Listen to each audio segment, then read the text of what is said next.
Hello and welcome to Making Law Simple. My name is David Helm, a licensed practicing attorney in the state of Michigan. And for the last, I don't know how long, I've been working on a documentary, and I feel ashamed that I haven't been getting it out there quicker. But welcome, everybody. Welcome. What I am doing today is so this came up as a conversation I had with my wife, and she keeps bugging me about, why haven't you done that documentary yet? How come you're not doing the documentary? How come you're not working on it? So what I decided to do is I told her, I said, I've got to like rewatch the trial and make timestamp notations and clips and different things that I want to do. And she said, well, why don't you just stream that? And I said, okay. So I'm streaming it for a couple of reasons. One, maybe you guys will be interested in rewatching it and maybe seeing some of the process, although I don't know how much of the process you're actually going to see here. But two, it sort of motivates me and keeps me going on this. So where I am picking up on this is actually in day 8. And I'm starting with Susan Brown Williamson. Because I am filling in a portion of the narrative about what Zach has been doing with his life up until this point. And then also she made some statements about the vehicle, the minivan. So I am going to take some timestamps from that, and then I'm going to jump into day 9 and go into Sadie. Which is really the bulk of what I'm going to try to get at today. And we're just going to go and we're going to stream, and we'll go from there. But that's where I'm jumping in right now. So this is towards the end of day 8. And let me give a shout out to everybody. Look at that. I have monetization again and new memberships. Welcome, Jung, my first member. I don't know if she was my first member last time or not. But welcome back to the fold. And since you run the Discord, which was originally members only, it's probably good that you are the first member. Yes, I am monetized again. Woohoo, party time. I feel like it's kind of dark in here. I don't know why. When it's dark outside and I have the lights on in the treehouse, it seems brighter. But when it's sun is shining outside and I'm in the treehouse, it feels darker in here. So give it time. Yeah, let's give it a little bit of time. But yes, I am monetized again. Christine, welcome. This way up, welcome. Alicia, welcome. Lao Kong, welcome, everybody. I see all the Zachariah Anderson OGs in here. Even Fubar made it. Look at that. Oh, we got Christine became a member. Fox became a member. Josie became a member. All right, this is going to take a minute if I'm going to read out all of these. We got Lou back. All right. If I'm ignoring the chat, it's because I'm focusing on the statements that are being made and the time codes. And so I apologize in advance for that. But I'm going to, the whole purpose of this is for me to actually watch the trial and get the time codes that I want. So I'm going to try to do that. I appreciate everybody becoming members, especially Fubar. That's the major one. Fubar's in there holding down the fort and other channels, and I appreciate that. I know. I've had some practice in my downtime. You know, that's what it comes down to. That and you hate us. Well, a little bit, Fox. So let's get going on this. She's already started a little bit. We've introduced her name, but I'm going to actually back it up just because I want to confirm her name. Microphone just so that we can have the maximum sound. This is a tough room to hear in. Can you do that for me? Okay. Thank you. Can you state your first and your last name and spell your last name for the record? I'm Susan Brown Williamson. My last name is BROWN-Williamson. And so how do we spell Williamson? Just WILLIAMSON. Thank you. Ma'am, back during the time period of May 17th, 2020, did you own a residence in the municipality town of Belgium, Wisconsin. Yes, And was that at 309 Cedar Beach Road? yes, And was it in May of 2020, were you trying to do some renovation or work on that property? yes, Did you hire someone to help you with the demolition part of your renovations? I did. And is anyone that you hired to do some of the demolition for that property here in the courtroom today? Yes, Okay, could you point out where the person is who was hired to do some of that demolition and just indicate what that person is wearing today? he's wearing a grayish shirt and a suit and tie. Point to that individual as well. Okay. Thank you, Judge. I'd ask that the record reflect that Ms. Brown Williamson has identified the defendant. Ms. Brown Williamson. I know. So this is the thing. So I did a bunch of interviews for this documentary, and I've gotten photographs, and I've been reading through my notes, and I've been dreading re-listening to this trial because of his freaking voice. What was, in general, what was the work that the defendant was being asked to perform for you? He was doing demo on an old house that preparing for a remodel. And so what rooms of the house was the defendant involved in demolitioning for you or doing demo for? Just look at her face. I just love it when he's like, so what room of the house? She said the house. That preparing for a remodel. And so what rooms of the house was the defendant involved in demolitioning for you or doing demo for? What rooms of the house? The whole house or just specific rooms? The kitchen and 2 bathrooms. Okay. And how was, to the extent that you know, how was the defendant accomplishing that? Was he using a vehicle, or how was he moving things out of that house for you? So he was demoing and then bagging things up and using his vehicle and my trailer to haul stuff away. And was your trailer something that could be pulled with a vehicle? Yes. Okay. Did the defendant do this work by himself, or did he have assistance, if you know? Mostly by himself, and then sometimes he'd have a helper. And about how many times do you believe he performed work at your house? I would guess maybe 8 or 10 times. No, I'm going to speed it up a touch. The 309 Cedar Beach Road address, where is that in proximity to Lake Michigan? It's about a long city block off the shore. And are there any state parks or significant parks in the vicinity of 309 Cedar Beach Road? Harrington Beach State Park is across the street. Normally I'd be watching this at like I'm going to now turn your attention or specifically double speed. to the date of Monday, May 18th of 2020. Did you have any contact with the defendant that you are aware of? Not that I recall. And when you had contact with the defendant, what were the means by which you and he communicated? Typically phone text. Okay. So you didn't utilize Facebook Messenger or any of those other services to contact or be in touch with the defendant? No. Okay.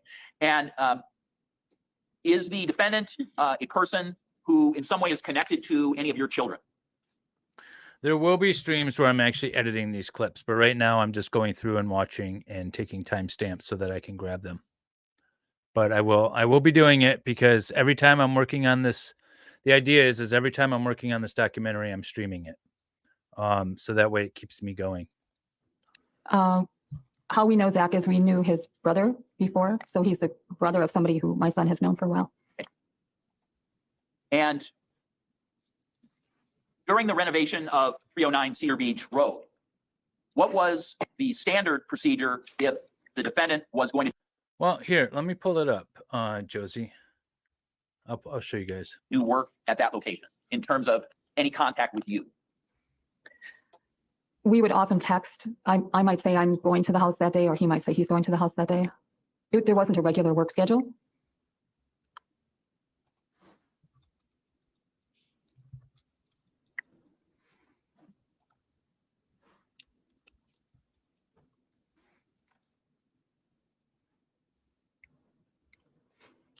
During the time period of May 17th and 18th of 2020, did anyone reside at that property, live there on a daily basis?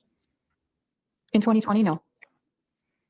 And was that a residence, again, in that period of May 17th through May 19th of 2020? Was it a residence that the defendant, Zachariah Anderson, would be able to enter without you being on premises? Did he know, for instance, where he was? Yes. Wait, please confirm that Legally Live did not come up with this streaming idea. It wasn't Legally Live. It was my wife. Is Legally Live still streaming? Were you present at that residence at one point when a search was conducted at that residence? Yes. Okay. And what do you recall about who was searching? Okay. Let's do it this way. Let's present the entire screen. Entire screen with sound. There we go. All right. So this is the software that I'm using. It is called oh man, what is it called? Just had it. Hang on. Power Director. Geez, there it is. Power Director. All right. So this is the software that I'm using. So what you can do is with the software, it's fairly handy. You can add anything on the lower end is going to be more visible or visible on top of anything underneath. So if I like hide these, then you could see me giving my voiceover sitting in the treehouse. So, you know, you can, at one point you moved down to Texas, try to reestablish a relationship with his mother, but eventually hitchhiked his way back. And then, you know, when you turn those things on, then you get the actual video. So you can see like right here, I have this black background with the light shining through. And that gives that little light thing up here in this, and you can add your music. If you scroll down, we have this music bar, the sound bar, and we can raise and lower the volume. I throw all my rough clips in here. You can take a look at them if you want. And then the ones with the little green check marks I've used. So this one I've used. And yeah, so that's how we edit everything. Well, that's how I at least edit everything. I don't know if I'm doing it the right way or the wrong way, but I got my little injustice thing.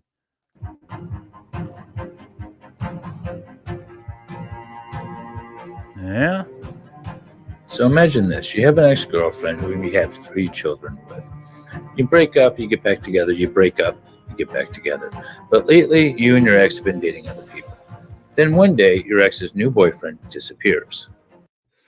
So, this is what the software that I'm using. And I've broken it down. So this is part 1. This kind of goes through the introduction and then up through when Zach is kind of working on the West Coast and then finds his way back sort of to Wisconsin. And then right where this cuts off here, he meets Sadie. Now I have a part 2 that I'm working on. It's mostly done, but right now I'm trying to get, what I wanted to get was some clips of Sadie, her testimony. And that's really why I wanted to sit down and do this stream so that I could take notes from those. But I happened, when I was going through VO Hammer, by the way, everyone go sub to VO Hammer. When I was going through his, I thought she started testifying towards the end of day 8. So I was going there and she doesn't start until day 9, but I caught this woman and I was like, ooh, I want to get some snippets here. So that's why we're watching this.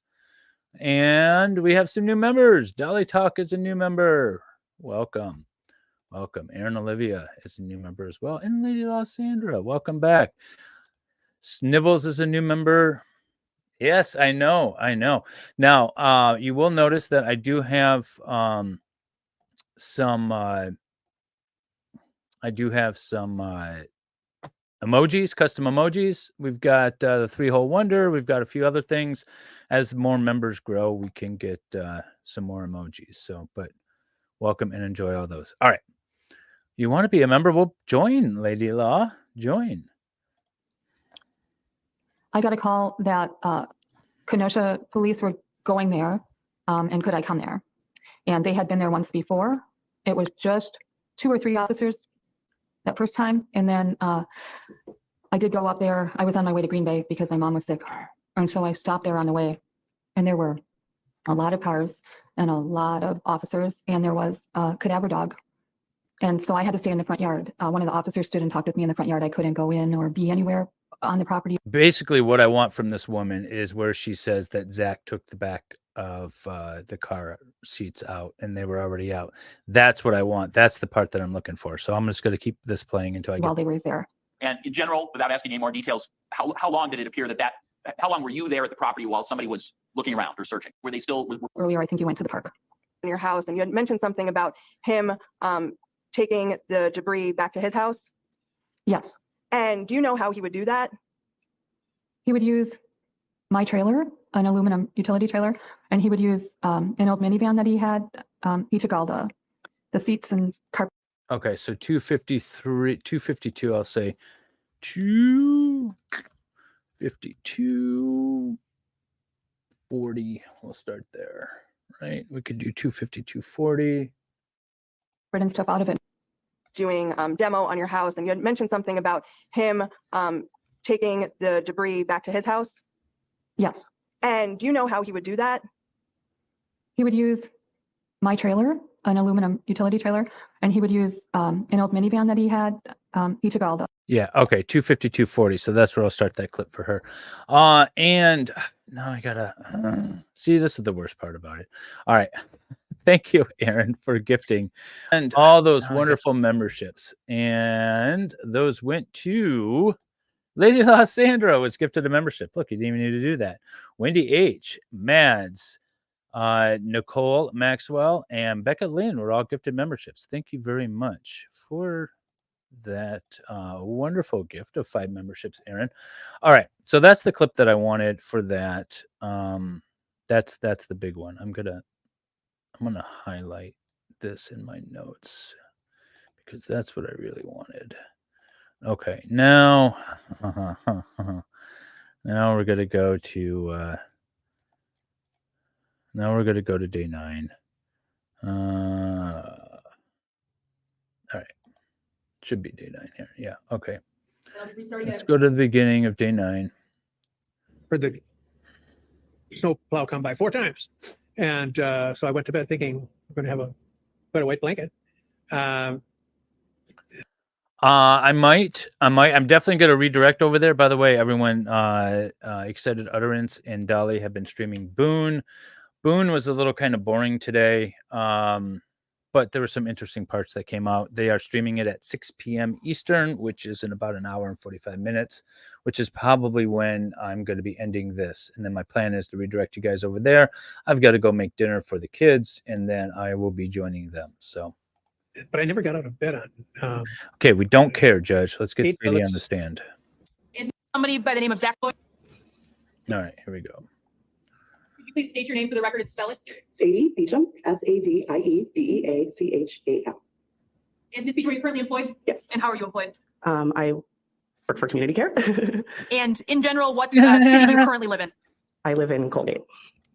And do you know somebody by the name of Zachariah Anderson? Yes. And do you see him in the courtroom today? Yes. And can you point out where he's seated, what he's wearing? Today he's wearing a gray suit, blue tie. Judge, I would just ask the record reflect. Indicating the accused. And how do you know Mr. Anderson? We had a relationship and we have children together. When did you first meet the defendant? I first met him in about 2007. And you indicated you have children together. How many? We have 3. And what year was your daughter born? Her daughter was born in 2008.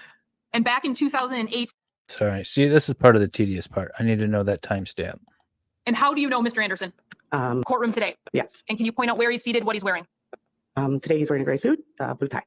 Judge, I would just ask the record reflect. Indicating the accused. And how do you know Mr. Anderson? We had a relationship and we have children together. When did you first meet the defendant? I first met him in About 2007.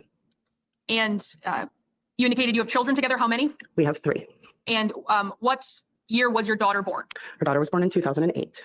And back in 2008, were you residing with the defendant? Yes. And at some point, did you stop residing with the defendant during your relationship? Yes. When is the last time by year that you actually lived with the defendant? 2012 is when he moved out. So since 2012, you've maintained separate residences? Yes. Did you continue to be in a romantic relationship though? Yes, it was on and off for the next few years. Yes. And ultimately, what year were your twin boys born? 2015. And who did the children live with primarily throughout the years from 2012 until 2020? With me. And where was the defendant living during those years, the best you can recall? All over the place. What do you mean by all over the place? Well, he had a home that was in Mequon, but his job took him all over all over. So he was sometimes in different areas or different states. And when he would be back in this area, would he continue to reside at that Mequon residence? Yes. And then how would he see you and the kids when he was back in this area? He would like come in town for the weekends, or he'd come over on the weekend if he wasn't working. And that's kind of what he would do, is he'd stay overnight at my house with the kids and with us. And then, yeah. I'm going to be clipping a lot of this.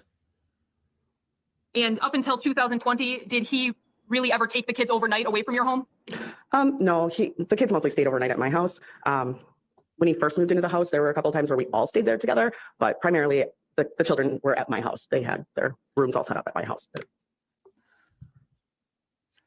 And fast forwarding to 2019, what was the status of your relationship with the defendant romantically during 2019? It was very tumultuous in 2019. It was not, we weren't doing well. It was, it was a relationship on its way out. And ultimately, did that relationship end for good at some point in 2019? Yes, December of 2019. Okay. What was that? Started at like 6:20? It was very tumultuous in 2019. It was not, we weren't doing well. It was, it was a relationship on its way out. And ultimately, did that relationship end for good at some point in 2019? Yes, December of 2019. Now, prior to that, in your on and off relationship with the defendant from 2008 to 2019, had you been actively seeking out other relationships during that 11-year period? No. To your knowledge, had the defendant been actively seeking out other relationships during that period? Yes. Wait, she just say no. Hang on. And ultimately, did that relationship end for good at some point in 2019? Yes, December of 2019. Now, prior to that, in your on and off relationship with the defendant from 2008 to 2019, had you been actively seeking out other relationships during that 11-year period? No. To your knowledge, had the defendant been actively seeking out other relationships during that period? Yes.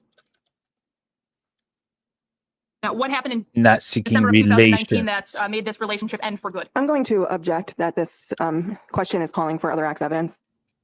Well, I'm going to just wonder what the relevance is. Well, Judge, one of the many, I think, potential defenses here is that she was stringing him along, so I'm trying to lay the foundation for when the relationship officially ended, so then we can get into when she officially moved on. I don't need the details of. The question is much broader than that. It I'll asks for a rephrase. universe of possibilities. And the other thing is, except in those cases where She wasn't actively seeking. She just took anything that fell inside of her and then out of her and then inside of her again. Right, Mads?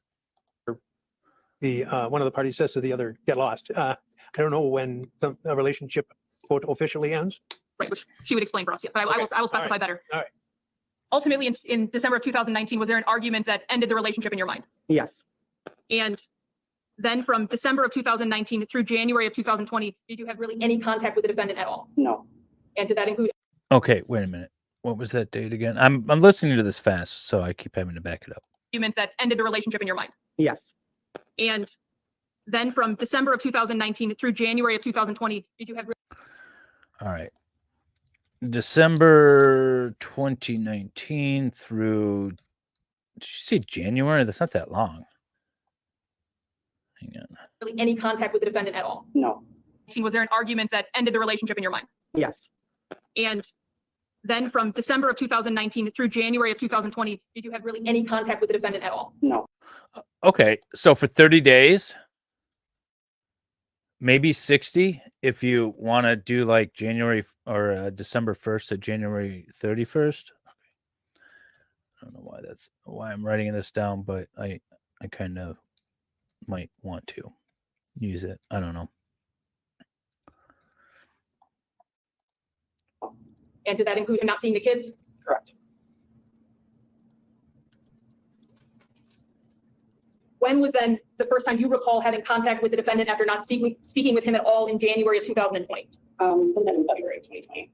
And what was the nature of that conversation in February of 2020? I don't object as far as relevance. Also outside bargaining scope. What about Well, just state of mind of all of the parties in terms of motive, jealousy, all of these things about what she understood the relationship to be versus what she had TMB. communicated to him, because it then results in what we have accused as of stalking type behavior. So I do believe it's highly relevant and probative in terms of what the relationship was through all the stages up till. If you guys are just coming in late and wondering what I'm doing, just randomly pausing this, I'm actually working on the documentary, the Zachariah Anderson documentary. And as part of my motivation to do it, as suggested by my wife, was to stream when I work on it. So that I'll be more likely to actually work on it because she keeps hounding me to finish it, which it needs to be done. And what I'm doing is I'm taking time codes for various parts of the trial that I want to clip and insert into the documentary, which is right here. This is at least part one of it. And so while I am doing that, I am just streaming it for all of your entertainment, and you guys can express all the frustration you want in the chat. And welcome. When we charge the first instance of stalking. you qualify the question between what, I'm paraphrasing, but what she thought the relationship was, and then you inquire what she communicated to him, so that answering the first part of the question becomes speculation on his part as to what she's thinking. Yeah, am I confusing this more? Yeah. Okay. What she was thinking, you say the state of mind of all the parties. Well, there are only two parties, the state and the accused. He is a complaining witness. And if he's going to be accountable for behavior in which he should know her thinking, then it needs to have been communicated to him. Correct, which is why I'm asking about a meeting they had in February of 2020 regarding the status of their relationship moving forward. I didn't say that was a problem. Oh, okay. Why don't you rephrase your question? Sure. After communication had been reopened between you and the defendant, did you meet up with him in February of 2020?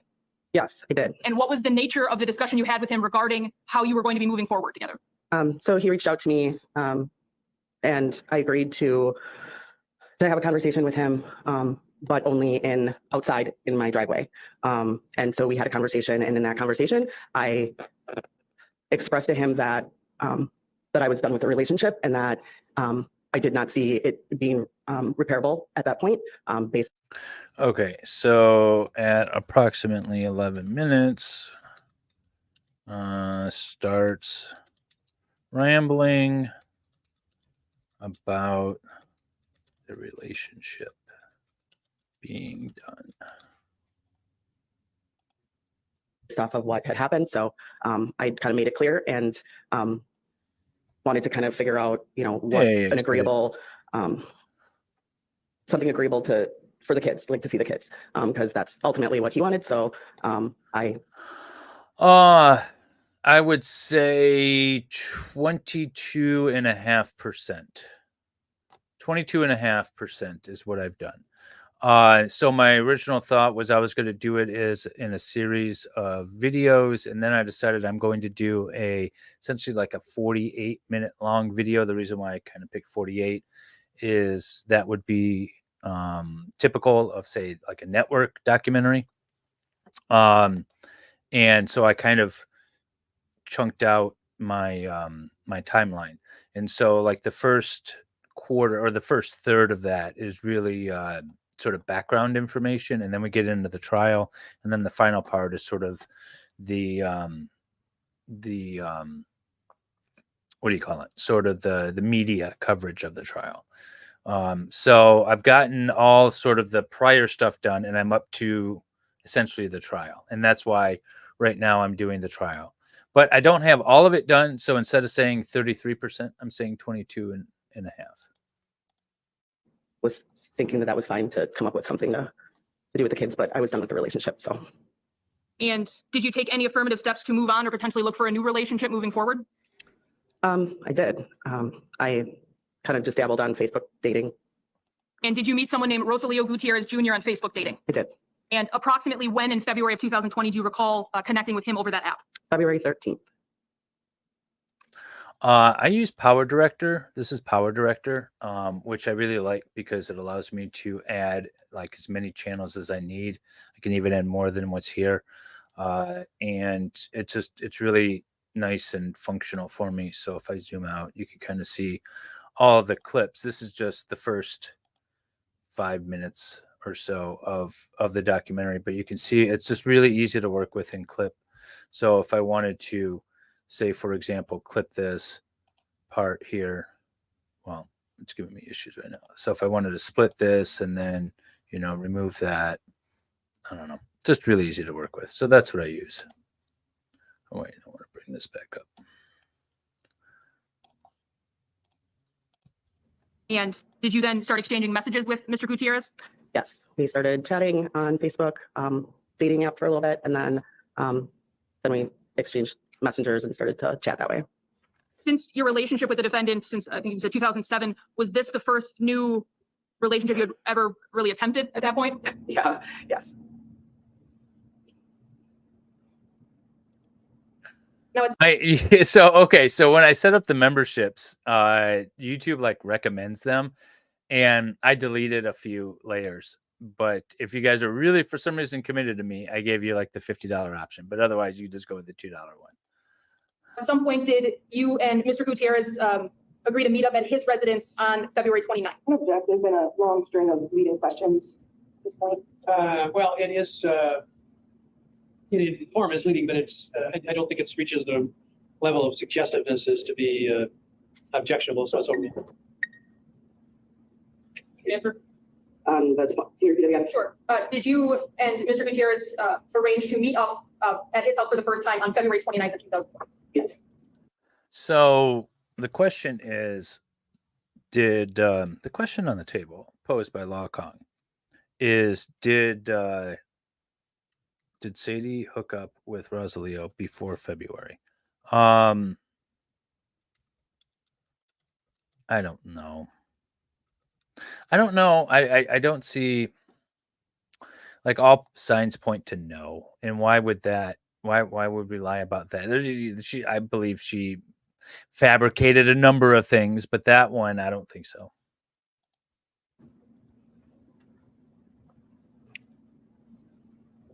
There's just no reason to lie about it.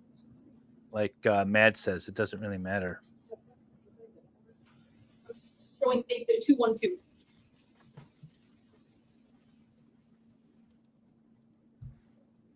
Ms. Beecham, would it be accurate based on the to and from?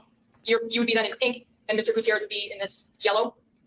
Yes. Okay. So he says to you, so don't judge my spot, I haven't cleaned, LOL. You then say back, not at all, LOL. And then you ask, we're just staying at your place, right? Like I can wear comfy clothes, or are we going somewhere? And he responds.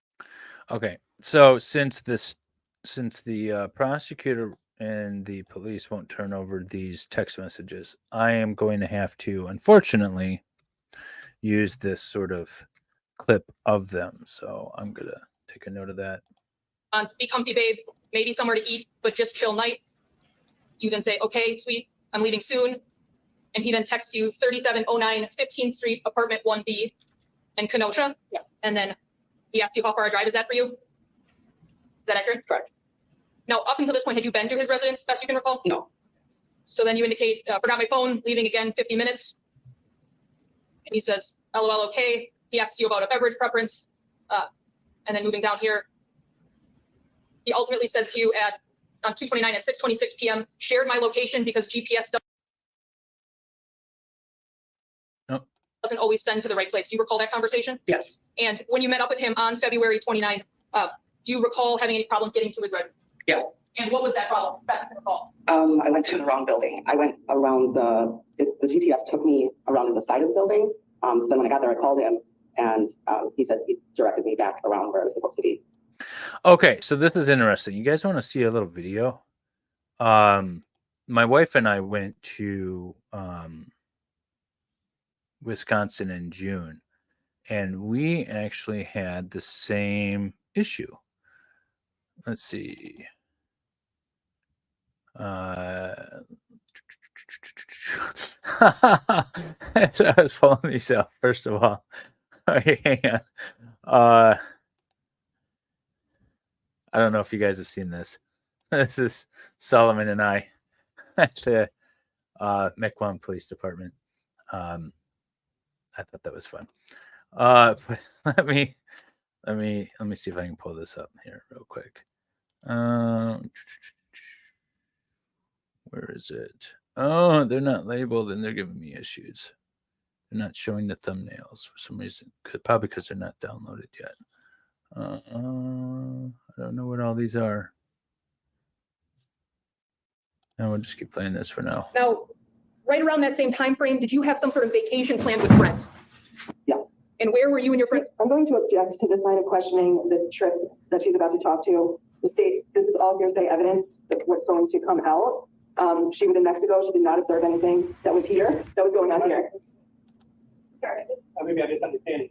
You're objecting That this line of questioning is calling for hearsay evidence that they're going to try to get into a situation that occurred here in the state of Wisconsin when Ms. Beecham was away in Mexico. She has no personal knowledge of those other than what was told to her by another individual. So there's a conversation she has with the defendant surrounding this incident. The other individual, Ms. Jacob, will be present in court and will testify regarding what she witnessed at that same time. But this is giving the context of the state of mind of the defendant when she goes on vacation, and then their communications both via the phone as well as via text message afterwards. the What? testimony of the accused, of course, is not hearsay. Sure. That's the testimony. The statements attributed to the accused are not It hearsay. is all The hearsay. statements, which, if there are any that are attributed to someone who, how did the this other person become aware of the content of the discussion? So the other person was at Ms. Beecham's home when the defendant came in and caused the scene. So she was a firsthand witness to it, and then Ms. Beecham in response had to have contact with both the defendant and Ms. Jacob. So I'm going to have to make particularized objections to what you claim to be hearsay. Sure, and it's just, I'll do it as the question goes on, but it is to Rebecca Jekyll. It's not obviously to the defendant. Go ahead. So when was this vacation supposed to take place? First week of March. And previously, when you talked about having a conversation with the defendant in February regarding the kids, did you mention this vacation to him in any way? No, And why not? because it was none of his business. We didn't need to know. We weren't together, so there was no reason for him to know what I was doing. And he was going to be out of town as well. So, and I had the kids. I had everything planned for the kids and childcare all set up. So there wasn't really any reason for him to know. And at what point during this trip did you become aware that something was wrong back home? I got a call in the middle of the night from a friend of mine stating that Zachariah had entered the home and Okay, I'm going to object and ask that be Just struck. sounds So Judge, it's not for the truth of the matter asserted. It is literally to get us to the next place. And as stated, it's conversations that then are subsequent to this, which are the same day essentially that this has occurred. But then also Ms. Jacob will testify about this, so she will be able to be crossed regarding what she told Ms. Beecham. So it won't just be her understanding of what Ms. Jacob said. definition of hearsay is a statement by a person while the person is not on the witness stand under oath or subject to cross-examination, which is offered to prove the truth of the matter asserted, which would be the content of what the person told the witness during this phone call. So it sounds kind of hearsay. And as I've discussed previously, I'm not a believer in the Trojan horse that it's being offered to explain why a witness did the next thing or whatever. But that's just in that event, it's irrelevant. So the content of the phone call sounds to me as hearsay. It might not be. Yeah, well, the caller, if the caller has personal knowledge, then if the caller's here and subject to cross-examination and under oath, you can admit the evidence that way. But on the other hand, it's nocturnal phone. Welcome, Half I Irish, would to new membership. Welcome. Lefty is yet to become a member, but I see him in the chat. Feels good to be monetized again. Woohoo! Yes, woohoo! Going in blind now if I overrule the objection to whatever the sources of knowledge the caller had, which may themselves have been hearsay. So The caller's an eyewitness. The person, you say the witness. I don't know what the witness is going to say when she's called. All I know is that someone calls in the middle of the night and gives them it. Okay, so not giving Sadie too much credit, but this is where the GPS originally took me when I went to Rosalio's apartment. And so it took me here, okay, which is not his building. And then so his building is back like further down this way, and you can see I kind of walk towards it, I believe. So I get out, yeah. So I get out of my car here and then start walking down towards it. No, that went too far. So for the Facebook girlfriend and, well, they're both Facebook girlfriends, I suppose, for Sadie and the other Facebook girlfriend, to say that I was using Google Maps and it took you to the wrong building, it did. And in fact, his building is further down. I thought I could adjust the speed here. Yeah, okay. So if you walk down this way, however, what's interesting is that you can get through the building on both sides, and there's a parking lot up to the left of me right here where Rosalio's body or himself walking could have easily have gone, because this is his building here. And it's just on the back side of the building. So to be fair, for the testimony, it could take you to the wrong, definitely it could take you to the wrong side.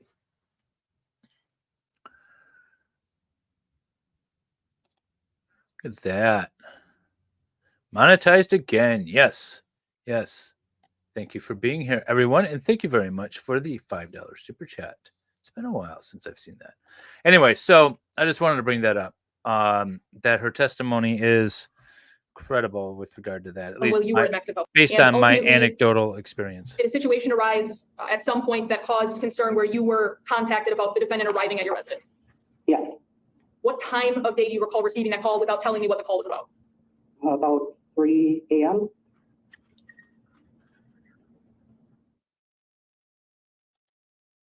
that be 3 a.m. when you were in Mexico, or is that that time here? I'm not exactly sure on the time, but it was about 2, 3, you know, anywhere before between 2 and 3 a.m. In Mexico. It woke me up. And at that point, the defendant was at It was 2 or 3 a.m. in Mexico. That's what she just said, right? Oh, 2, 3, you know. Would that be 3 a.m. when you were in Mexico, or is that that time here? I'm not exactly sure on the time, but it was about 2, 3, you know, anywhere before between 2 and 3 a.m. In Mexico. It woke me up. And at that point, the defendant was at your residence? Objection called for hearsay. Sustained. Ultimately, did you speak to the defendant about this? Yes. Okay, so that's what I've heard too. I have not seen the pictures. Cannot find the pictures. Yes, I called him when I was informed that he was in the home. I called him and he did not answer. And so then I contacted law enforcement. At any time previous to you leaving for vacation, had you invited the defendant to come over to your home? No.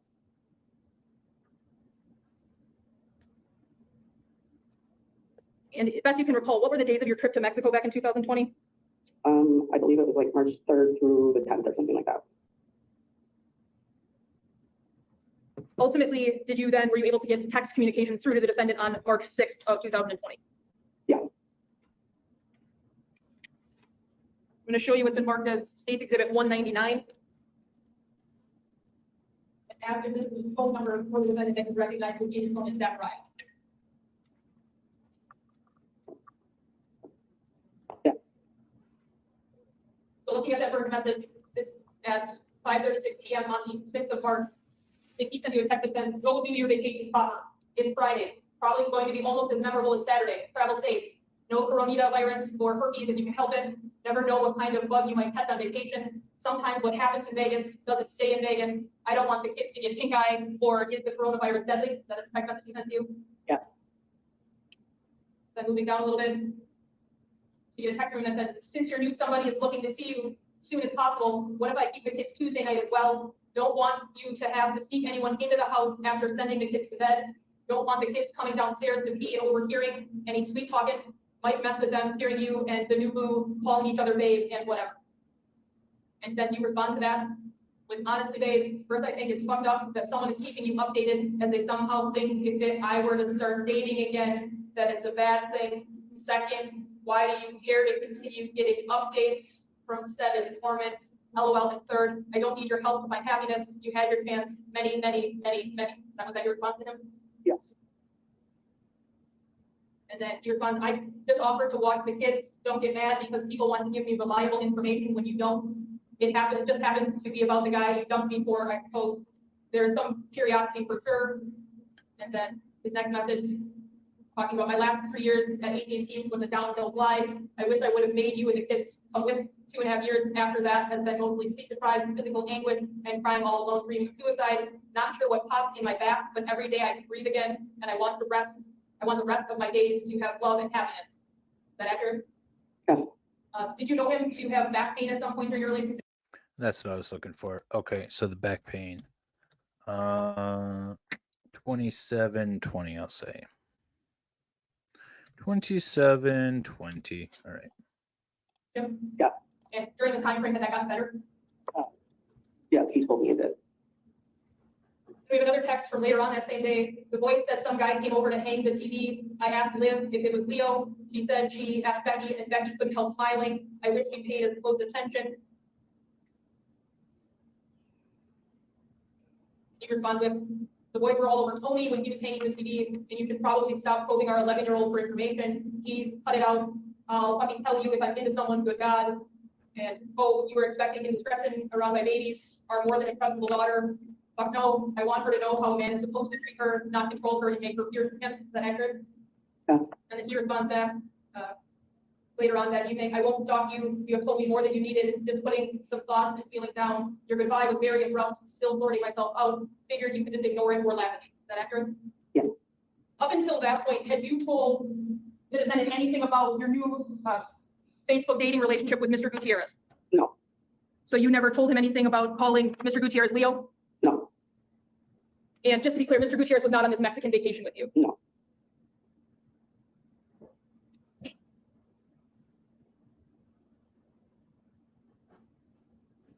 Yeah, but kids talk. So based on your conversation in February of 2020 with the defendant, did you believe you owed him any explanations about your personal life? No. And why did you believe that? Because we were not together. We were not in a relationship. He was not allowed in my house. I was afraid of him, and we were not together.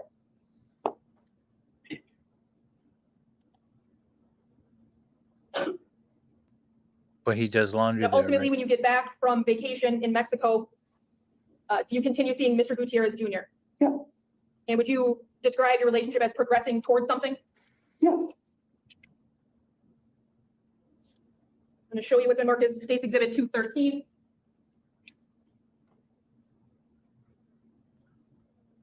You stated you got back from Mexico, you believe the 10th? Yes. So were these some text messages between you and, from Rosalio from the 10th of March after you got back? Okay. So 3053 text between Sadie and Rosalio. Yes. And did they include phrases Oh. such as, have I told you that when I kissed you, that I knew you were the one for me? And have I told you that I prayed for someone like you to come into my life? Leo that says, I feel like he answered my prayers. Babe, I honestly feel like we have happily ever after potential. Was that accurate? Yes. And then ultimately on that same day, later that night, you respond with, you did tell me and I like that. Yes. And then he says, love, confession time, I'm head over heels for you. Like I totally know you are for me. Like no questions asked, you are for me. You respond back with, I feel some fantastic things are going to happen with us. And then a heart emoji. Yep. Now, up until this point of your relationship, have you really told anyone in your life kind of what's going on with you and this new guy, Rosalio, who's here? The only one I told was, well, my close friends. So my best friend, Rebecca, other friends that were close to me. And would that be the same Rebecca Becky that was watching the kids during your vacation? Yes. Did you tell anything to your, at that point, 11-year-old daughter regarding this new relationship you were starting? No, I didn't disclose it. And why is that? Kids It was a know. new relationship, and it was kind of new territory for me. So I didn't really want to I didn't really want to talk to her about that yet. It wasn't, I didn't feel it was appropriate. What is that Is face? your daughter kind of inquisitive? She is. She's very curious. She was into phones at that time, so also it was a matter of just her not going into phones and You things just like that. So now I knew noticed? she was gonna try to find things out if she knew somebody's name or she knew something. So I just kind of kept those things to myself right at the moment. At some point in March, does your daughter learn the name Leo? She did. And how did that happen? So I picked her up from school, and we were in the car, and on the Bluetooth, the name popped up. So, and it was Leo on the screen. And so then she had asked who Leo was, and I said, "Oh, it's a friend of mine." Yeah. Okay. So when a new person pops up on your phone and your mom's like, "Oh, it's just a friend of mine," kids know. And she said hi, he said hi or whatnot, and then we just kind of ended the phone call. And I just explained to her that it was a new friend of mine.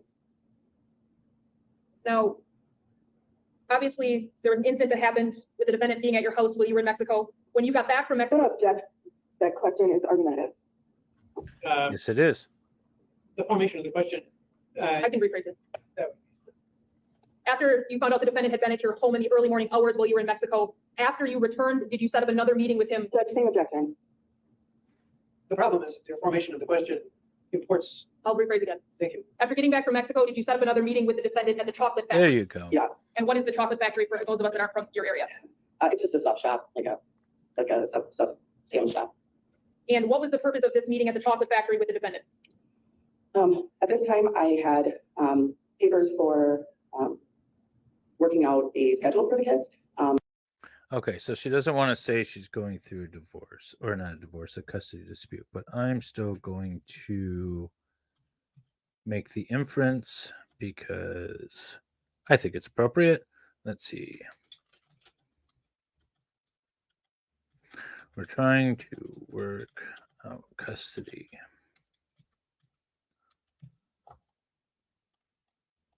So I wanted to discuss like an amicable schedule and agreement so that he could see the kids and that it wouldn't be while I was at home and like it was before. So I just wanted to sit down and come to some kind of an agreement that maybe we could agree on to take to like the courts and just, show them that we agreed on the schedule. And so that was my intention of that meeting.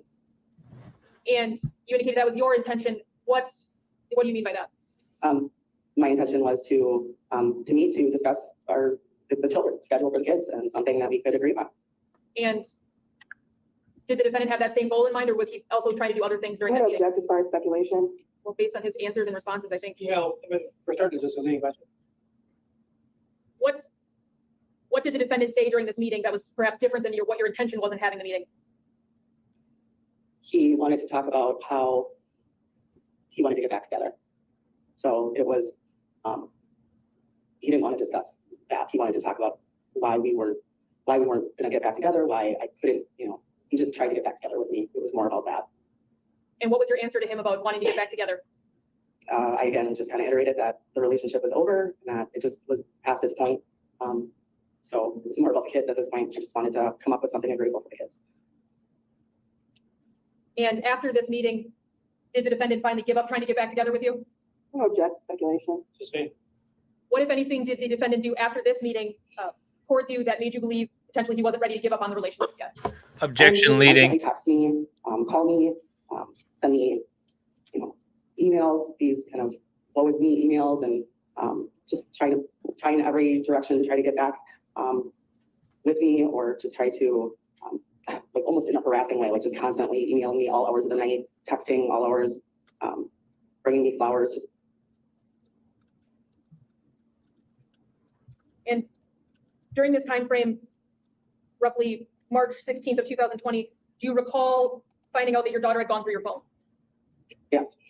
And did you, show you what's been marked as State's Exhibit 214, That I think we can all agree on. couple of texts between you and Theo, Rosalio, regarding the fact that you had found that out.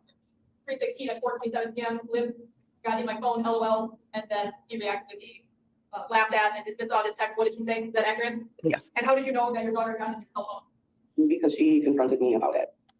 So had she read some of the messages? But it was a prepaid trip. She booked it back in December. I don't know. I'm just guessing, Laukong. But no, I agree. between you and Leo at that point? She said that she saw a message from Leo. She gives me motherly vibes of the type of parent that cares more about herself than her kids. To me.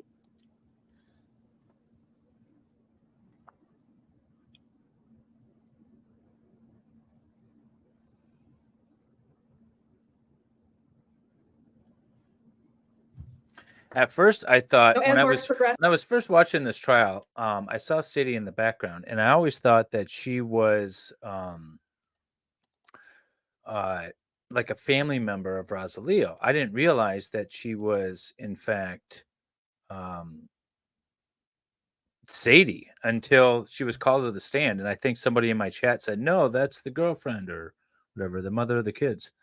So but just because of the way she looked and the way she carried herself and everything, I just thought she was a family member of the alleged victim. was the contact with the defendant the same that you previously talked about him trying to get back together with you and things like that? Yeah. I show you states 200. Text messages from March 19th at roughly 11:32 in the morning. From the defendant to you. Well, you getting your hair pulled by your new boo tonight again tomorrow? I'm not sure what time I will be home later and if I have the kids tomorrow. And you respond with WTF, either help or don't. Is that accurate? Yeah. What was this conversation about? I'm not sure. Maybe I asked him to help with the kids or something. And then later on, at 11:41 that day, he says, damn, put the gun down. I got the kids tomorrow and next week. And then he says, I'm saying maybe I get them in the mornings. You got it, someone. We can be pals all you want, but I'm dying inside and don't want to be left out in the cold. Is that accurate? Yes. And then further down, a little bit further down that day, he indicates to you that he loves you. Is that accurate? Yes. And then there's a text at 7:45 the next day. Since you are going to be checking your messages later, and I don't want you to have messages from all your new dudes and not me, and he sent you that message. Is that accurate? Yes. And then moving on to March 21st. Sorry. 2020, message him at 5:20 p.m. You and Leo got date night tonight. What's the plan? Is that a message that you received from him? Yes. Had you ever at that point personally told the defendant who Rosalio Gutierrez Jr. was? No. So when he knows the name Leo, that's not something you ever shared with him? No. But you just testified that your daughter knows who he is.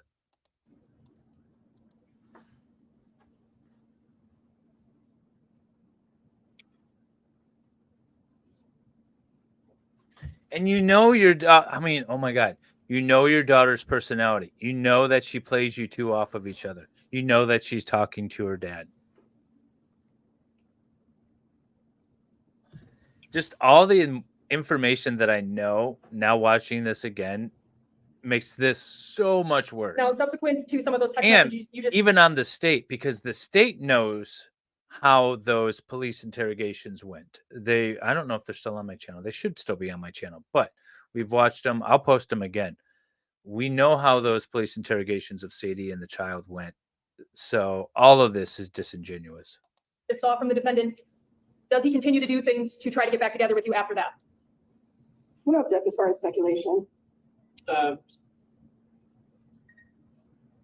She can testify as to what her perception of the events was, but the jury keep in mind that she's incorporating her perception, her conclusions. And it's not, she has no way of knowing obviously what's in his mind. But Based on your perception of the defendant's words and actions subsequent to some of the texts we've seen from the middle of March, does he continue to try to get back together with you in the following weeks? Yes. And does he do that in the same ways you previously described regarding phone calls, text messages, gifts? Yes. Does he continue to tell you that he loves you? Yes. I'm going to show you what's been marked as State's Exhibit 202, text messages from March 29th of 2020. At 10:07 p.m., does he send you a text? I don't have any fight for you. I don't have any arguments. I have some questions, some feelings. Good night, Sadie Bear. I love you. Send that to you? Yes. Then good morning. Have whatever kind of day you want. I love you. Yes. Then is he? There's going to be a lot of clipping of text messages, and then decide which ones I'm going to use. Call you if you're 3 times between noon. There's and more on 4:30 cross. PM on the 30th. Yes. And then on the night of the 31st, does he send you a text? And I love you. Yes. And in any of these texts, do you respond in kind? No.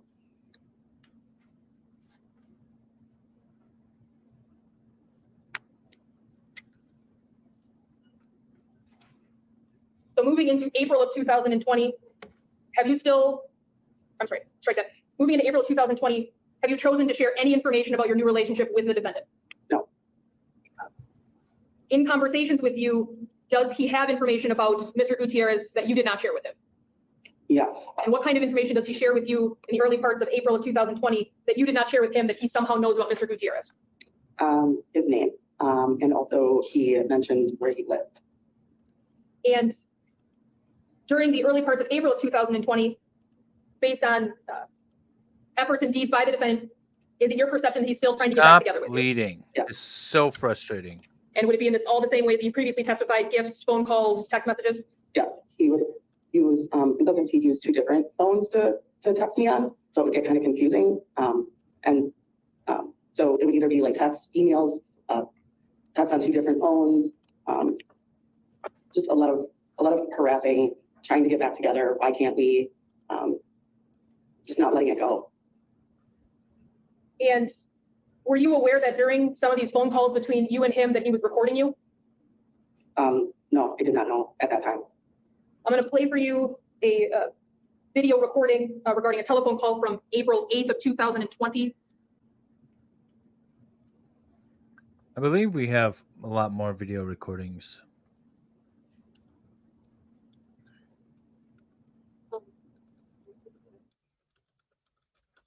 Exhibit 255. I have a ton of them. Not a ton. I think I have 2 or 3. I also have the 911 calls. Let's see. If anyone in Sorry, if you don't mind just pausing, if you could just let us. if anyone in the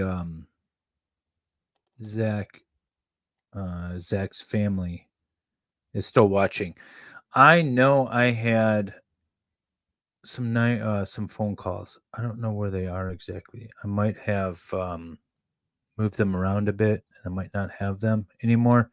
If someone could send those to me, that'd be great. Just know the timestamp of where you start playing it from. Yes. Wait a second. See, we had the police 904. interviews.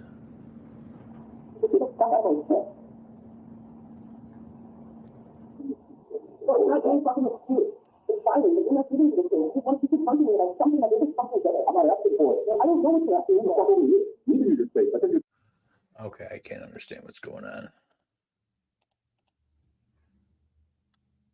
Text message, I get a cold fuck off every night. No, you don't. Yeah. I say to them, just the same as you say to me, it's not good enough. Fine, it's not good enough. Is it ever gonna be? No, you don't say the same as I say to you. And that's okay. That's okay because I earned it. I know I did. I'm not trying to not say I love you to you. I'm trying to pull every card I can to say that there's a future. Every time something happens and I'm like, fuck you, you're killing me. You're answering, you see? You feel like you're pushing me away? Dude, I'm fucking dying over here. I'm asking for your time and attention. I'm asking if we come together as a couple and make our fucking kid. I don't understand it. I don't know in that space right now. I'm telling you that. It's not any different right now. Another day and you make a change. I don't see it making a change in a day or two. Oh, you know what? I know where they are. I saved them on my hard drive. That's where they are. I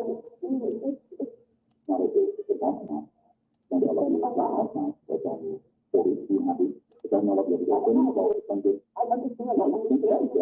I get it, and I'm not appreciating it. I see it. I understand. It's not that. But let me just put the tip. I'm asking for some other property. Stopping at 10:57.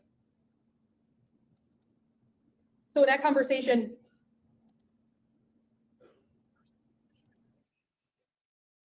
you recognize the two voices Shut that it. you heard? Gravely. And who are those two voices? That's Zachariah and myself. And did you know that that was being recorded? No. And when you indicate that you perceived he was trying to get back together with you, is that what you're talking about? Yes. And did you have any interest in getting back together with him? No. And how would you explain that to him when he would bring? You know, he might actually. Now that you say that, because I know he's got the police interrogations. What else does he have? Verdict. Let's see.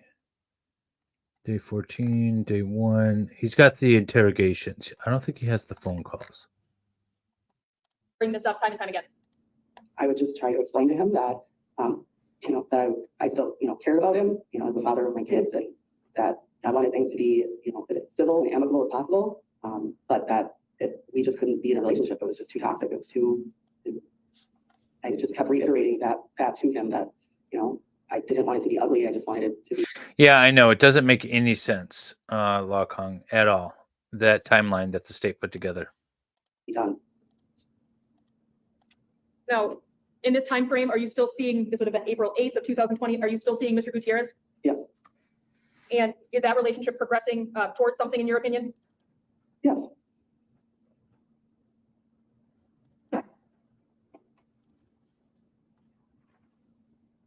I'm going to show you what's been marked as dates 2/15.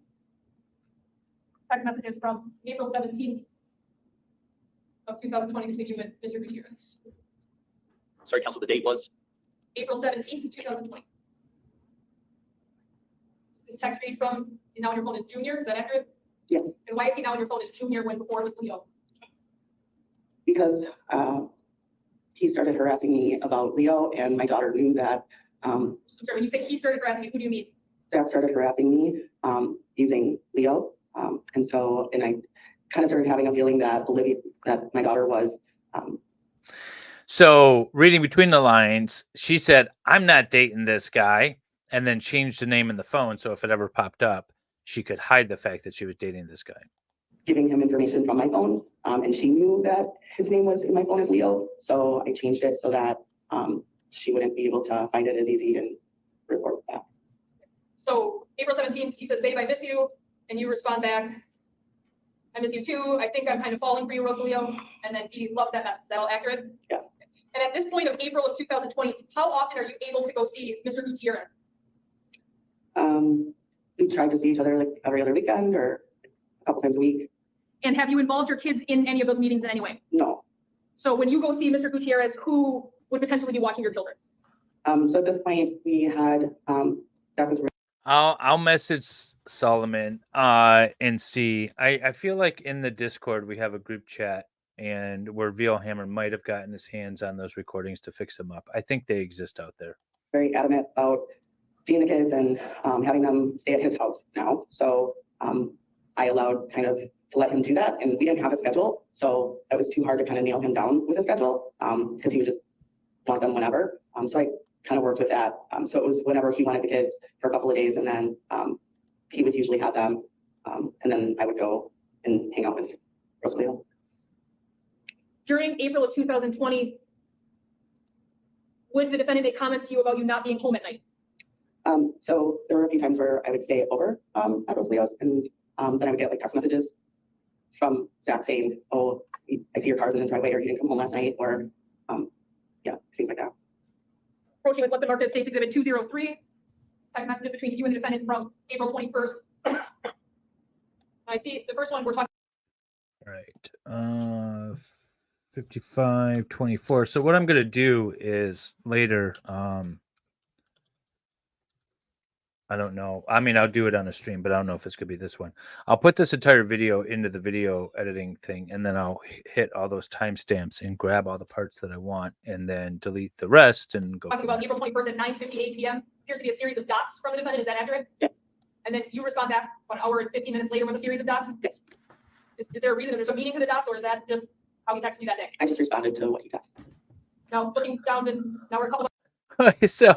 So he's questioning me why I'm out late, and the text message is literally 3 dots. Hours later, now 1:43 in the morning, a text from him that says, I am sure he is a great guy. Is that accurate? Yes. And then roughly 6.5 hours later, 8:15, he tells you, we stopped by, grab warmer clothes, we're heading to the lake house. Looks like you didn't make it home, ...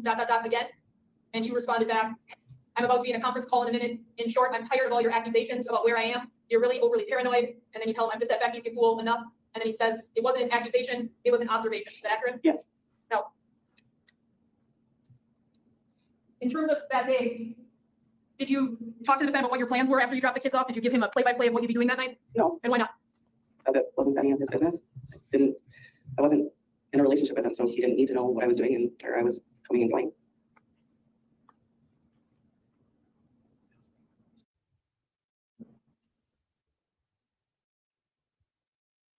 Turning your attention towards April 24th, April 25th. What day is your daughter's birthday? April 25th. And what was the plan between you and the defendant regarding who would have the kids for that special day for your daughter? So we had come to an agreement that we would have separate birthday parties for her birthday, And why is that? because I was not allowing the defendant, I was not allowing Zach in my house. I was afraid of him, and I had suspicions that. Okay, so this is important. I'll go back it up 57:45, I'll say, because there are actual photographs of Zach in the house for this party. Why they weren't used at trial, I don't know.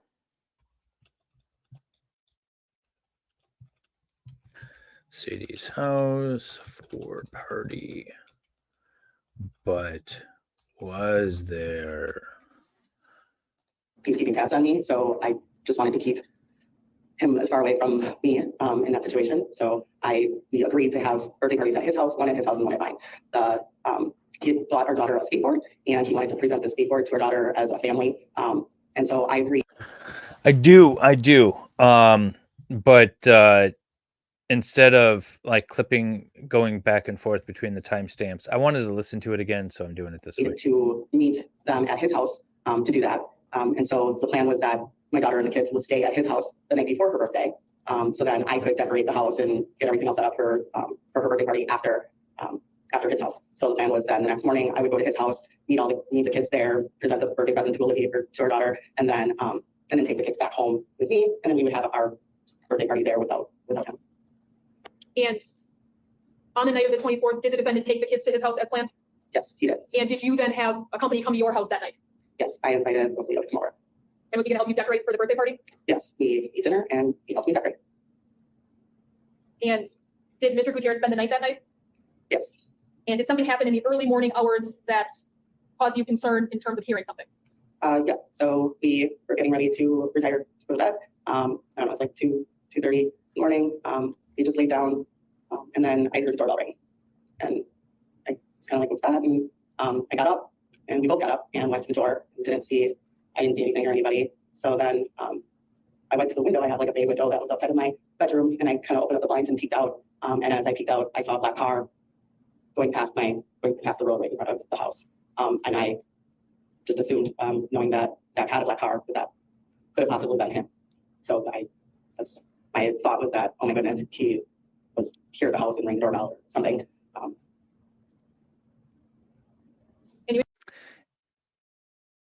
That is impossible.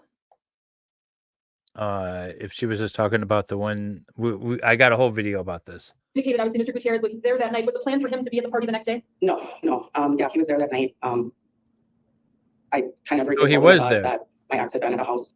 And so then that morning, he went out to his truck and he came back in and he was like, "Hey, did I go to my truck last night?" It's like, "No." And he's like, "Well, everything's all messed up in my car and things are like outside of my glove box and they're laying on my console." And he's like, "I think he may have gotten in my car last night." I'm like, "Oh boy." So, we just kind of parted our ways. I said, I have to go to this birthday party. And we agreed to talk later. We're going to show you what's on State's Exhibit 1, photograph number 1.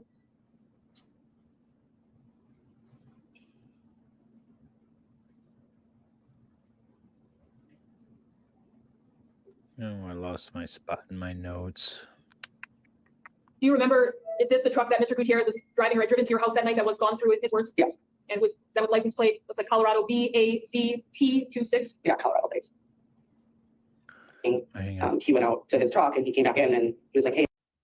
Of hearing something. Yeah. So we were All right, 59. 5900. Okay. Can jump forward again. off and that maybe she knew that Rosalito came over last night, but I didn't know how.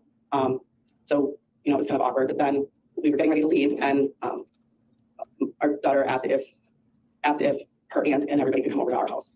So I agreed, with the caveat that they would all stay outside and hang out on the deck, because I again did not want Zach in the house, and especially after having this feeling that my daughter was hating me and it was her birthday, and it was just also weird. So like I said, I agreed to let everybody kind of come back to the house and hang outside. We opened presents, had cake and everything, and then our daughter wanted to stay over at her aunt's house. So I agreed, said that was fine. And then so as everybody was leaving, Zachariah wanted to stay and talk to me. And I said, well, can we talk with your family here? And he's like, no, they can go. And I said, no, I want to talk with your family here. And so he confronted me kind of at the door and said, I had this premonition that you were with somebody else last night, and you were wearing. Yeah, we literally have pictures of Zach inside the house during the party. So everything she's saying is a lie. You were wearing this pink tank top, and you were listening to this song, and I know what song you were listening to, and come on, tell me, and just harassing me and badgering me about this premonition that I had, and I have these when when I break up with people, and I'm like, I don't know, you must have been here last night. The only way you would have known any of this. He's like, no, and then we got into some kind of a back and forth about it, and he started walking away, and as he was walking away, he was like, yeah. His name is, and he just rattled off his name, his full name, and yelled it at me and said, he's Mexican, and just rattled off things he should not have known. And so that I said, you had to have been here. And he didn't tell me until he finally kind of came close to me and said, yeah, I was. I needed to know. And that was kind of the conversation. I'm going to approach you with what's marked as States Exhibit 51 and 52. Can you just tell me what these are? Pictures of the inside of my house birthday party with the decorations and my kids. I would have to publish these to the jury without using the envelope, given the minors. Can I see them first? Oh, absolutely. 51 and 52. If you guys are unfamiliar with this case, you should go back in my playlist and go to a playlist called Barely Interesting, where we, myself and Solomon Anderson, Zach's brother, break down each day of the trial. It was a wonderful little stream that we did a few months ago, and I highly recommend you guys go rewatch it. Ms. Beecher, in these pictures, that decorations look like the night that you and Mr. Gutierrez set up the night before the party? Yes.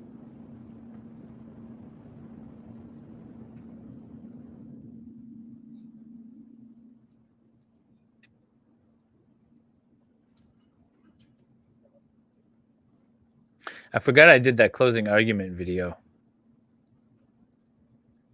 I should post that again. Where is the finished version of that? Wait, there it is. Hang on. Let me get it out of here.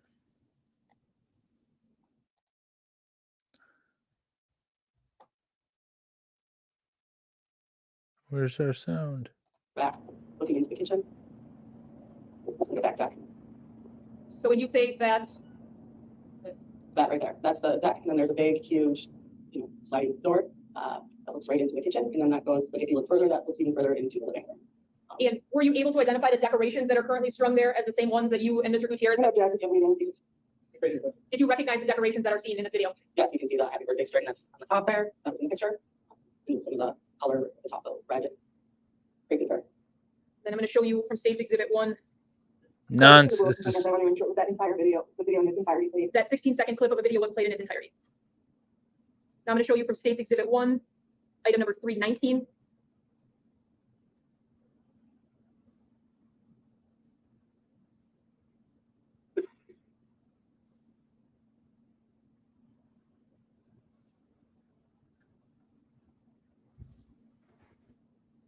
And because I will also play this in its entirety, it is a 3-minute and 6-second video. And Ms. Beecher, let me know when you recognize anything.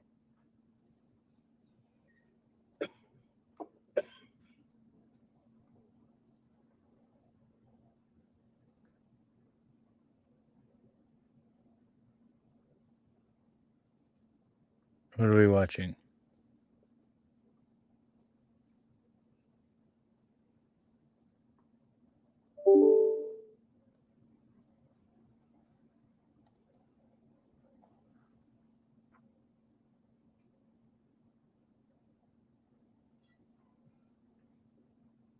We're not watching anything.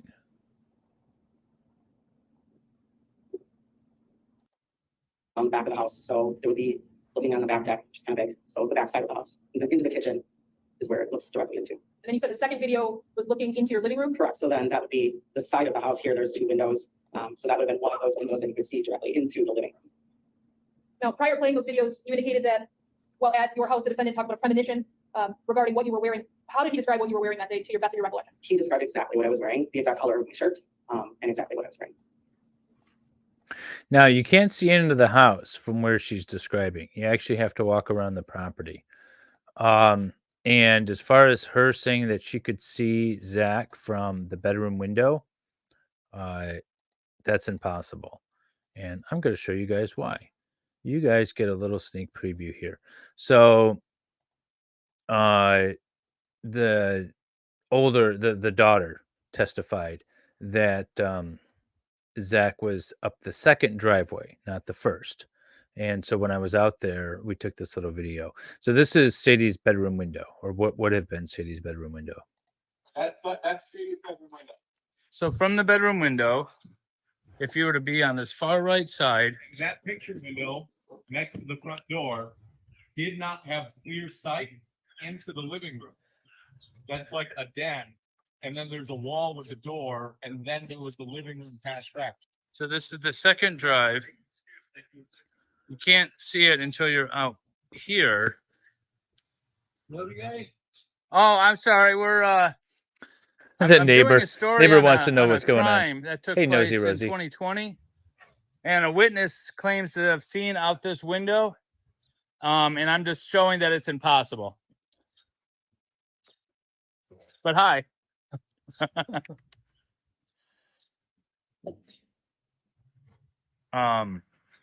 So I'm at the corner of the house. I'm beyond the corner of the house before you could see the driveway. Sorry. Let me show you. Here's the corner of the house.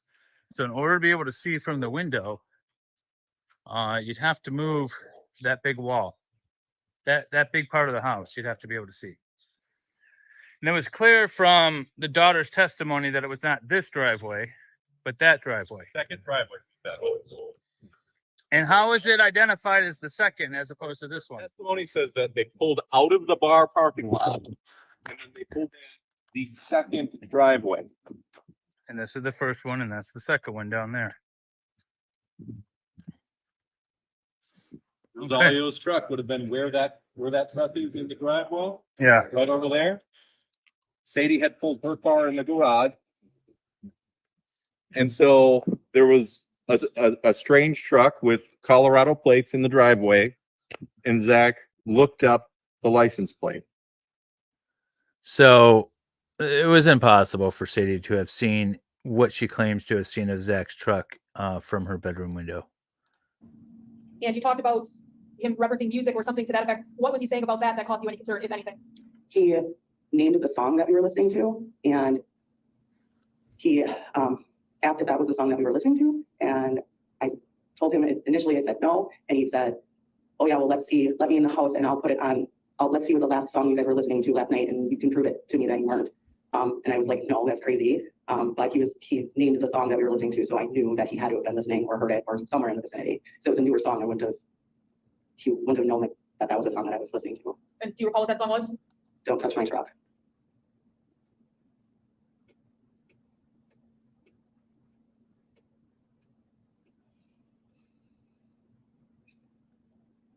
Showing you State's Exhibit 204. Oh, After I'll show you the that. defendant tells you these things about his premonition and ultimately the details, and he leaves your residence. Do you guys continue to argue via text message?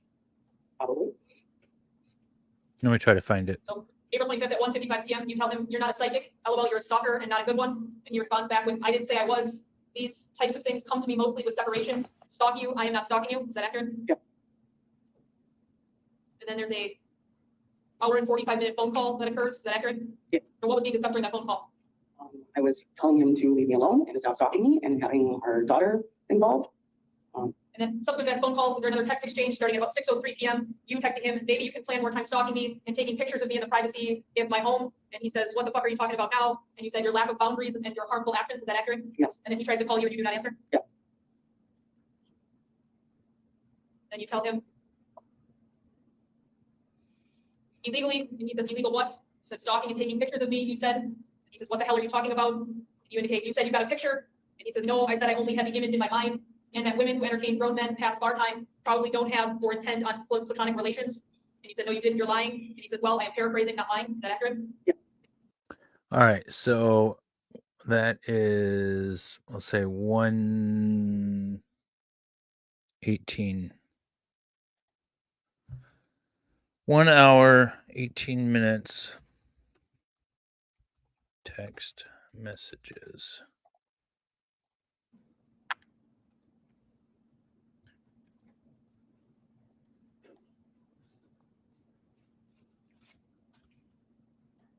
Now during that, Okay. I'm pretty sure I can show this. Okay, so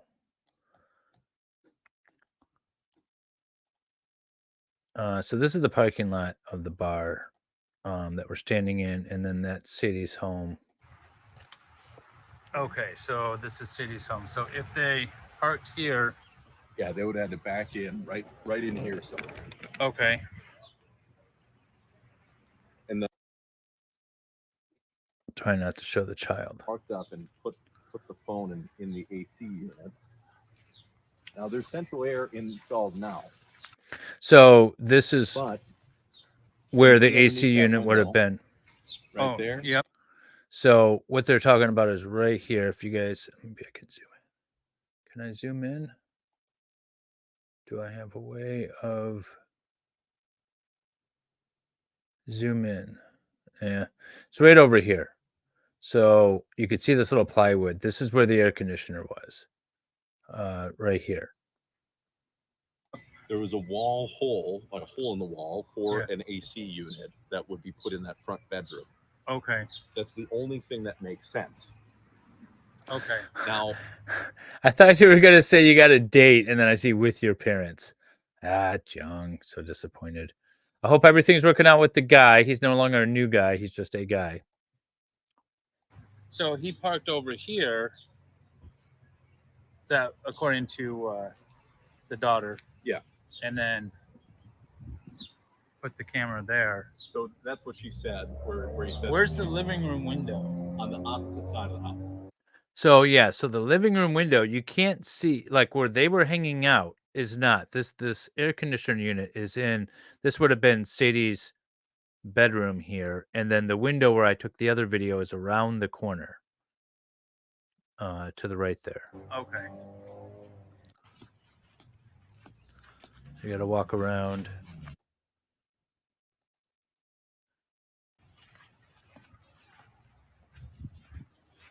The living room windows. See that window right there? So this window up here, this other unit, this is a completely different unit. So disregard this whole building and these three big windows. But this window behind this railing is the living room window. Left? The lower, right there on the left. Not those three big pictures. Oh, okay. This one right by the stairs. Yeah. That's the living room window. That's the, okay. And then there's two more. Where's on the, this side. where's the front door like to this? Is that it right there? This is the main entry that they use, but there's a front door on the other side of the house. So what door did Zach supposedly knock on and play ding dong? Or Ding dong ditch would have been the other one, I think. Okay. Which again, she wouldn't be able to see his vehicle leaving through that second drive. So that's, it just doesn't make any, and this is the back deck where they were talking about where they had the birthday party and stuff.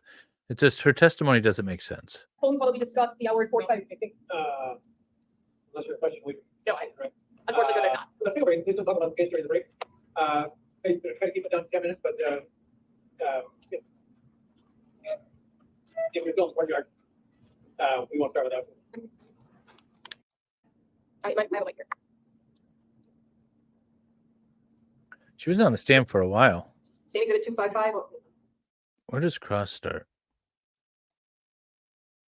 Where does cross start? Okay, so we're in the cross here. I was hoping to get through Sadie before this stream ended. Okay. So I'm going to go at 1 hour, 33 minutes, 50 seconds for recording. 1 hour, 33 and 50 for phone recording.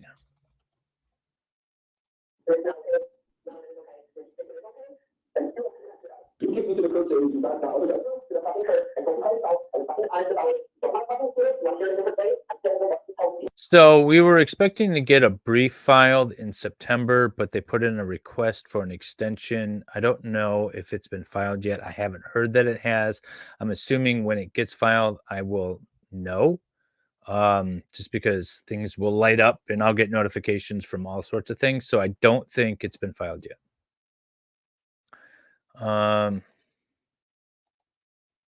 Yeah, I know these recordings are bad. And I'm also playing at a double speed. Yeah, whatever you want to do, does not mean. But you get to decide who I fucking hate always, or that it's wrong, that I feel like doing. I'm not saying wrong. I'm not saying wrong. And I Say the other thing. sorry, but no, we're sorry, but talking, no. You need to get.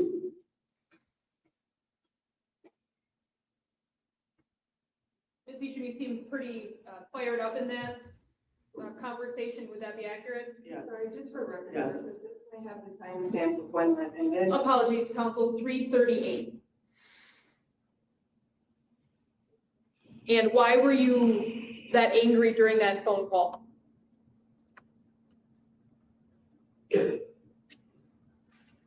Because he wouldn't stop. I asked and had been as honest about my feelings and that there was no chance for a relationship, and he just would constantly try to have these kinds of conversations with me. That's not what I wanted to do. And that night, on the night of the 25th, did you have some subsequent conversations with your daughter regarding some of these things at all? Yes, after Zach told me that he was at my house the night before, that he did look in the window, he did take a picture. I then was curious because obviously my kids were at the house with him. So I asked our daughter if she knew Dad had left or kind of what happened, and she told me that he did. And then he came to the house, that she knew he came to the house. And I asked her how she knew, and she said, well, Dad showed me a picture and you were there with somebody else. And she began to tell me some details about that night as well, that she shouldn't have known either. And I asked her how she knew that, and she said that she had seen a video or a picture. No, the night of the 25th, she was staying somewhere else, is that accurate? She was on the night of the 25th, she was at her aunt's house, well, she was at her uncle's house, spending time with her aunt. And did you then get the kids back the 26th? Correct. And did you have more in-depth discussions with your daughter regarding what had occurred or what she knew of what had occurred? Yes, And did you share some of that information with Mr. Gutierrez via text message on April 26th? I did. All right, I'm going to show you what's been marked as State's Exhibit 218.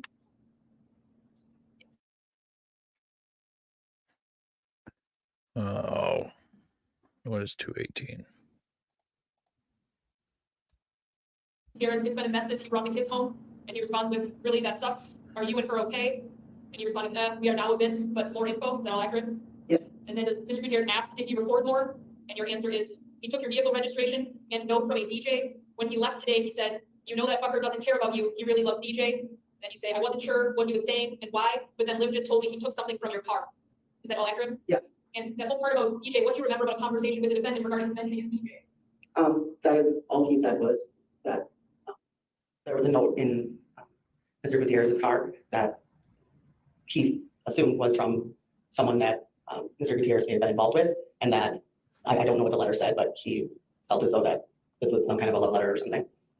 So the defendant was telling you that Mr. Gutierrez really loves this DJ? Yes. And then after those texts says, and still has them, including his letter, so he definitely was here. Is that accurate? Yes.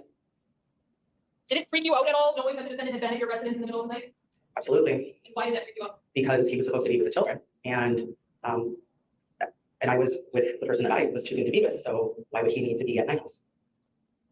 Have you ever gone to the defendant's home in the middle of the night when you have the children to look through the windows? Objection. No. Okay.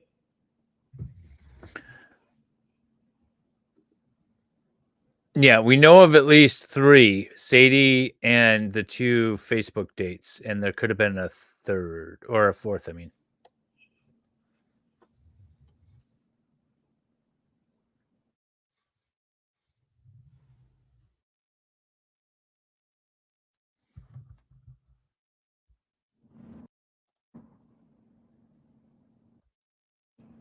So why would he need to be at my house?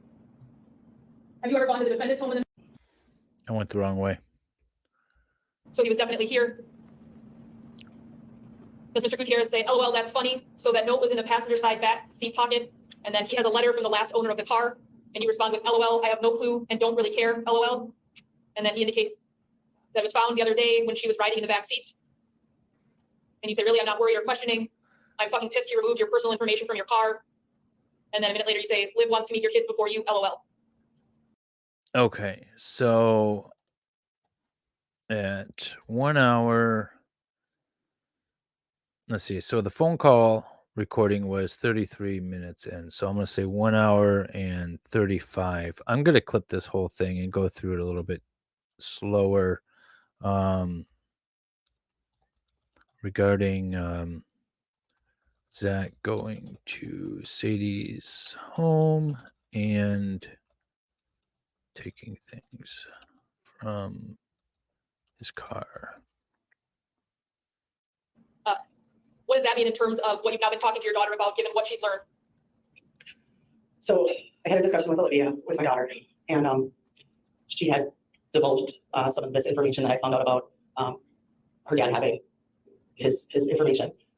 So I was trying to ease her mind about the relationship because now Zach had given her all of this negative information about him. So I wanted her to know who he was and that he was a father and that he had children too. And that, he was a nice person, he was caring, just all of those things. And that, at some point, I just tried to, because his kids were kind of the same age as my kids. So just trying to make her feel a little bit more comfortable about this person and that, from trying to counter all the negative stuff that she was being told. So that's what she had then sideballed.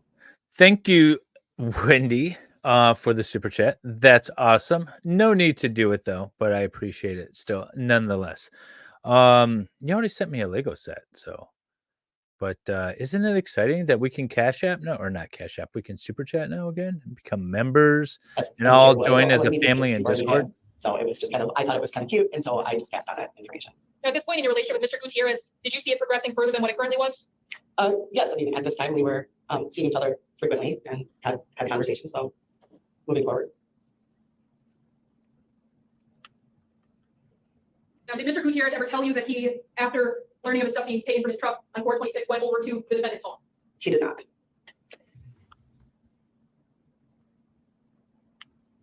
I'm going to leave that up for a little bit.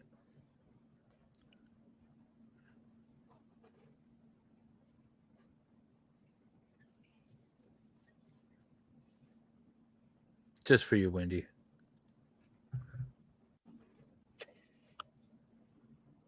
What?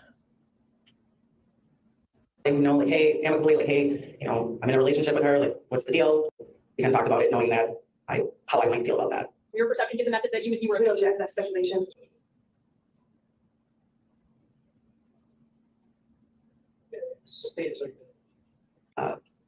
Harassing, I guess, just more weird things. I mean, my daughter kept telling me about, like things like, Mom, you should change your password. Dad can get into your emails. I'm going to object and ask not be struck. The question was if she had observed Mr. Anderson's behavior change in any ways, and now the testimony is that her daughter told her certain things. The objection is sustained in the, is this where the answer? On April 28th, at about 2:11 p.m. At 2:11 p.m., does he text you, not much is going to hurt worse than watching someone go to bed with the person you love and listen to them explore their space with the lights out? And did you respond back with, shut up, you didn't hear anything, you assumed. No one was exploring anything but the other side of our eyelids. Stop assuming you're just slipping down the rabbit hole of your imagination. And he responds back with, yeah, goddamn imagination. None of that is any of my business though anyways. Is that all accurate? Yeah. Is that what you meant by further texts that you felt were harassing? Yes. So I think for this part, I'm going to use the police interrogation videos because a lot of this is being repeated. At that point on April 28th, Because it was an additional phone that he had that he was using to communicate with me, and it wasn't the regular phone that he used with me. so during this time period in April of 2020, would he use both phones to talk to you? Yes. With our daughter, and we had an agreement, Zach and I made an agreement that she was not to have any electronics, any phones or electronics on her. And so later that night, That's the one I'm ready. Yeah, like all of you were running around the same. I want to get to I the believe started Rosalio recording at part. 1 hour, 24 minutes and 57 seconds. I fit somebody else in there. That's what I know. Don't have a fucking girlfriend. Okay. So 2 hours, 26 minutes. We'll go even. Okay. A whole lot of fucking fraud accusations. Because it hurts me to know that it's not available. But you get all the space and all the freedom. And I'm sorry I had to go fucking look. Really, it was fucking killing me, Sadie. Ms. Beecham, do you recognize that voice on that recording? Yes. And who is that? Sorry, Council, at what point did you I stop stopped it at 1:25:16.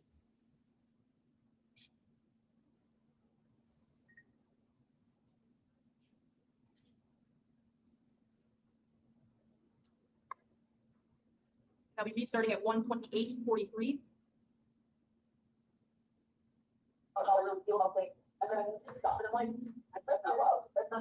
No. Little conversation. Yep, we'll get the. Oh, maybe we didn't have this set up. If any thought it'd be loud. Oh.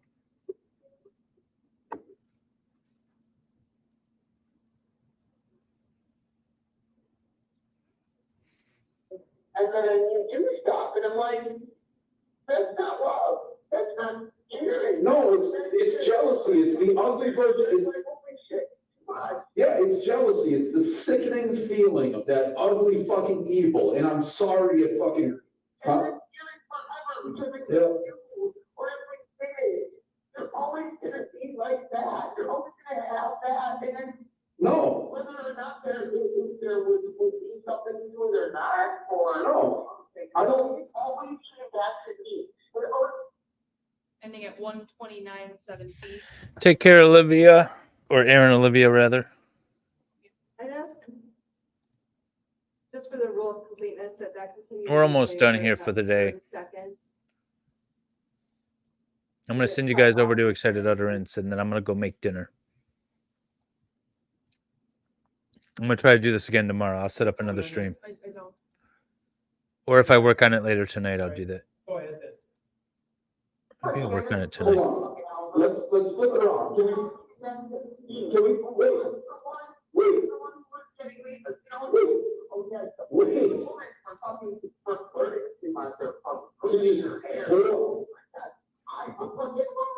Hold on a second. Can we just flip the whole fucking table around? Because it's the best way to do it, just to draw the contrast. Because if the situation was reversed, if the 30 seconds later. Thank you.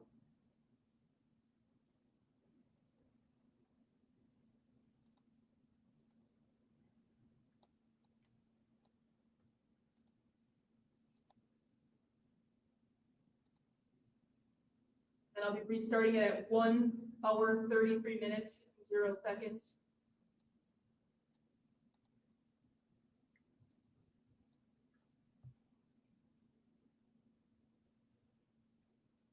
Anyway, I can't go back and change the past. I'll always be jealous. It's just, I never thought of myself as a jealous guy. And honestly, by and large, for most women, I'm not. But for you, I definitely am. For you, you're a version of beautiful. I just can't let go. So happy I got 3 kids with you. Ending that at 1:33:22.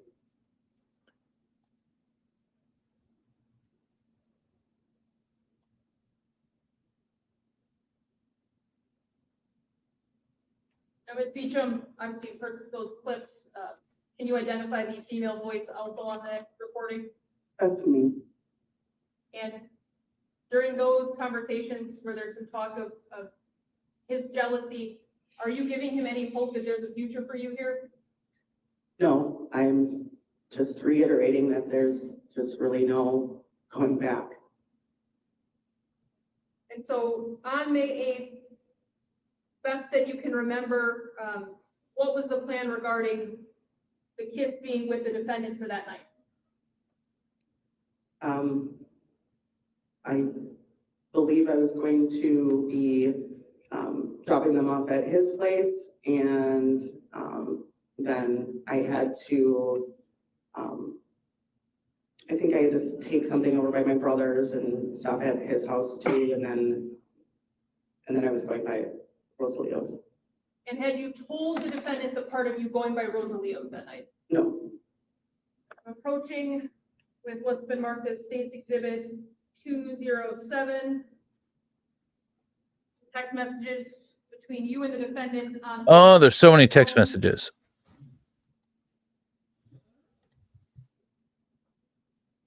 Okay, I am switching. Look at sailboats.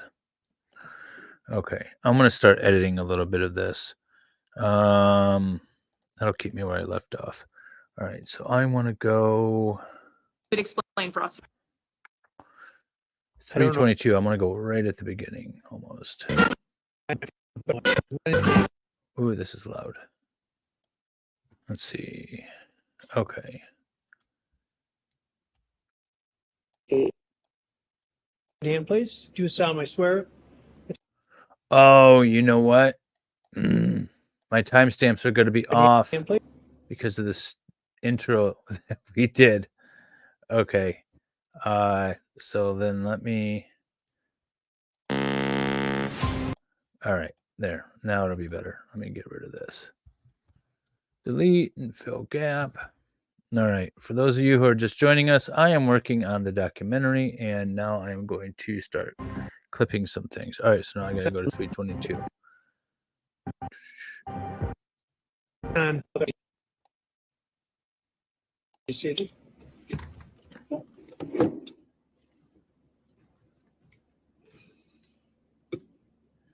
Okay. So this is going to be bad. Could you please Um, state your hearing?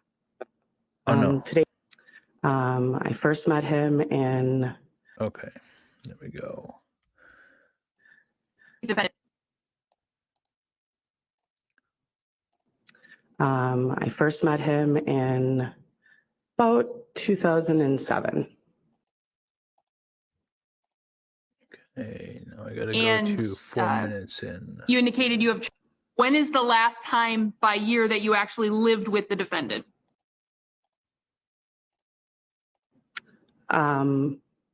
2012 is when he moved out. Okay. Do I want anything between? Year these? was your daughter born? Yeah, no. Just gonna remove, leave the gap. Okay. Now next I gotta go to 4:30.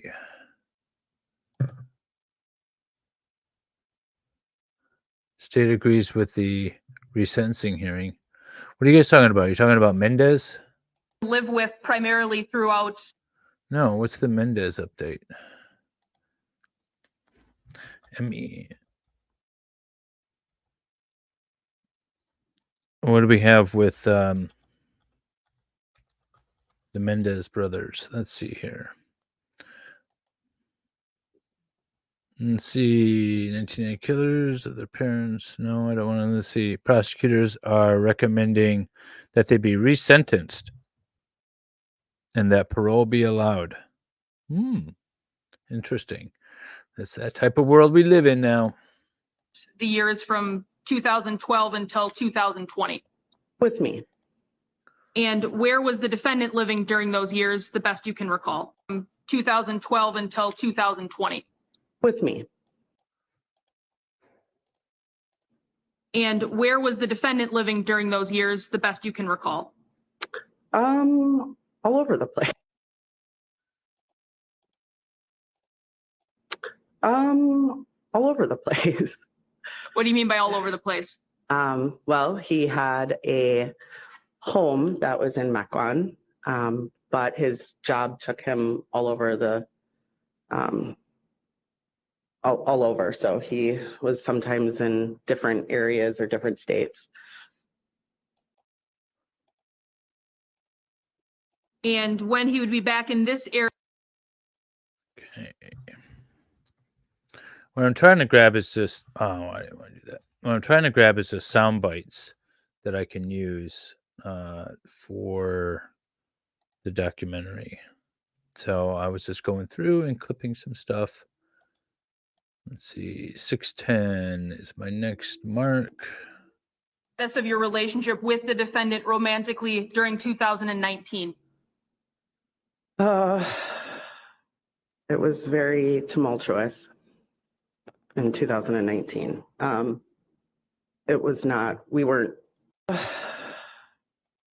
That sigh. I want to somehow use that sigh. It was very tumultuous in 2019. It was not, we weren't doing well. It was, it was a relationship on its way out. Okay. My next mark is 6:45, not that further up. Now, prior to that, in your on and off relationship with the defendant from 2008 to 2019, had you been actively seeking out other relationships during that 11-year period? Thank you, Fubar. Thank you very much. Take care. Have a wonderful day. I'm going to be sending you guys over to Excited Utterance in just a few minutes. I just wanted to show you. No. Just wanted to get some of this. To your knowledge, when I'm working on this, I'm streaming. That's going to be the goal. So that's going to keep me in check.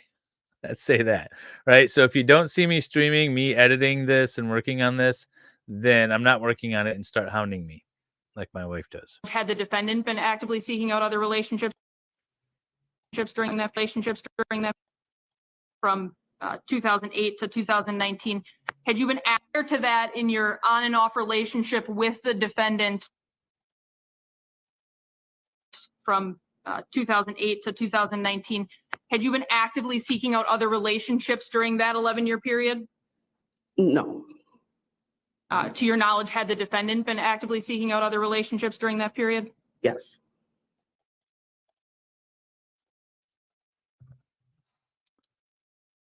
Let's see, leave gap there. My next one is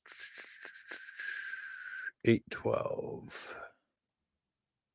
Moved on. I don't need the details of. The question is much broader than that. It asks- There an argument that, and then from December of 2019 through January of 2020, did you have really any contact with the defendant at all? No. And does that include him not seeing the kids? Correct. And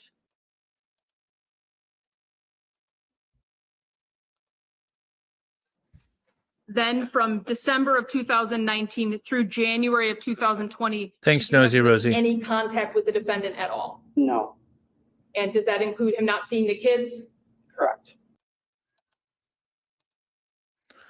Okay. And I may not use these. I may not use them at all, but these are sound bites that I want to grab just in case.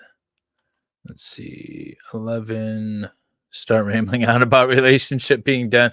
Okay, let me listen to this. Say that was a problem. That was my note. Okay. Why at don't you 11 rephrase minutes your in. question? Sure. After communication had been reopened between you and the defendant, did you meet up with him in February of 2020? Yes, I did. And what was the nature of the discussion you had with him regarding how you were going to be moving forward together? So he reached out to me, and I agreed. Move this. I don't need this part. to have a conversation with him, but only outside in my driveway. And so we had a conversation, and in that conversation, I expressed to him that that I was done with the relationship, and that I did not see it being repairable at that point, based off of what had happened. So I kind of made it clear, and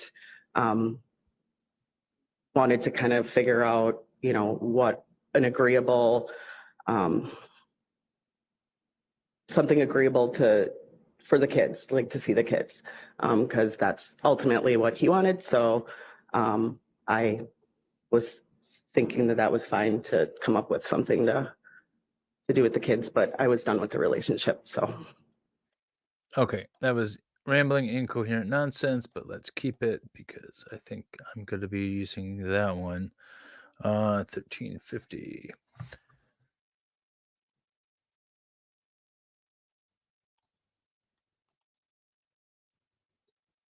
Time on February 29th of 2004. Yes. At his house for the first time. Can you repeat it again? Sure, That's fine. Can you repeat it again? sure. Did you and Mr. Gutierrez arrange to meet up at his house for the first time on February 29th of 2004? Yes. Okay.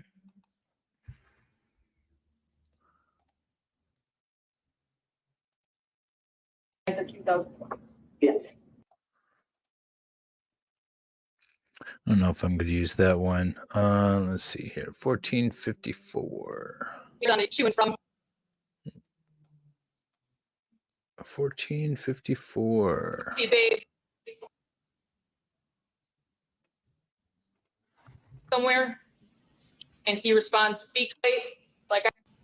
And then you ask, Oh, text messages start before that. he says to you,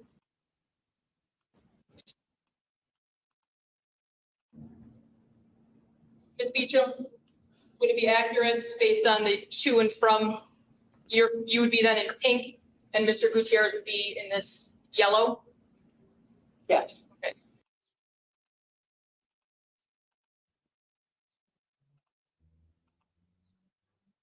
So he says to you, so don't judge my spot. I haven't cleaned, LOL. Lady Lysandra with a $10 super sticker. Thank you very much. I can't see what it is. Let's see. I got to go to the channel. Oh, look at that. It's a bouncing pear with a #1 fan. Thank you very much for that super sticker. It's always appreciated. You then say back, not at all, LOL. And then you ask, we're just staying at your place, right? Like I can wear comfy clothes, or are we going somewhere? And he responds, be comfy, babe. Maybe somewhere to eat, but just chill night. You then say, okay, sweet, I'm leaving soon. And he then texts you 3709 15th Street, apartment 1B in Kenosha. Yes. And then he asks you how far a drive is that for you? Is that accurate? Correct. Okay. All right. I think I'm going to end the stream here. Let me save this. I don't know if I want to save it on with all you guys watching. Let me just save this project as. And then what I'm going to do is I'm going to go make some dinner for the family. And then I will be setting up another stream to continue working on this. Let's see, doc part 3.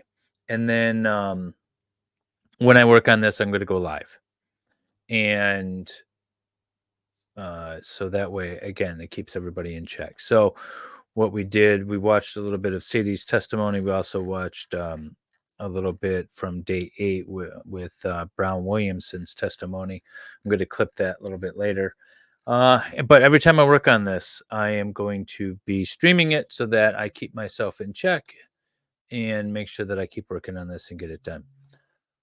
Thank you all for sticking around. You guys are all going to head over to Excited Utterances coverage of the Sarah Boone trial, which I'm hoping to join her a little bit later. It won't be right at 6 when she starts because I will still be doing dinner, but I'll be in the chat.